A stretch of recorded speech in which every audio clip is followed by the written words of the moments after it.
Salut à tous. Je ne sais pas pour vous, mais nous on se sent beaucoup mieux. Il était vraiment temps que l'on entende de nouveau les moteurs rugir sur nos routes suisses.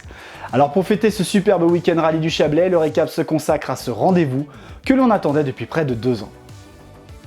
Comme à son habitude, le rallye du Chablais a été âprement disputé.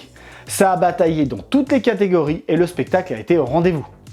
En moderne, Sébastien Caron et Lucien Reva ont survolé la course sur leur Skoda Fabia R5. Dès la journée de vendredi, le duo fait 2 scratchs dans les 2 spéciales courues et s'offre près de 20 secondes d'avance sur Mike Coppens.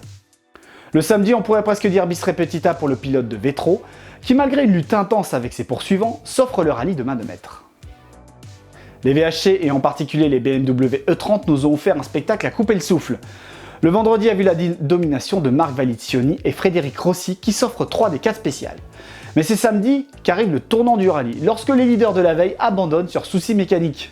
Et c'est à ce moment que Stéphane Poudrel et Maxime Tacus étaient en embuscade sur leur Triumph TR7 et s'emparent de la première place du podium.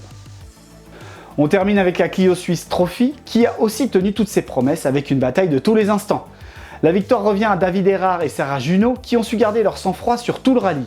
Mais le fait marquant de la compétition s'est déroulé lors de la dernière spéciale, au moment où Sacha Altos et Lisiane Zbinden ont subtilisé la seconde place pour 6 petits dixièmes à Jérémy Tuttley et Julie Faure.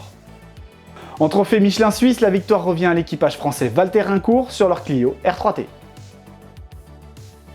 Lors de l'essai de la voiture de la semaine, on s'est dit qu'on verrait bien ces portes en élytre s'aligner sur le rallye du Chablais tellement on l'a trouvée polyvalente.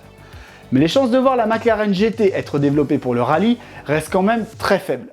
On vous invite donc à lire notre essai de cette supercar qui nous a enchantés par ses prestations, aussi bien adaptées pour le sport que pour la balade du week-end. C'est tout pour cette semaine, on se retrouve mercredi prochain. Ciao!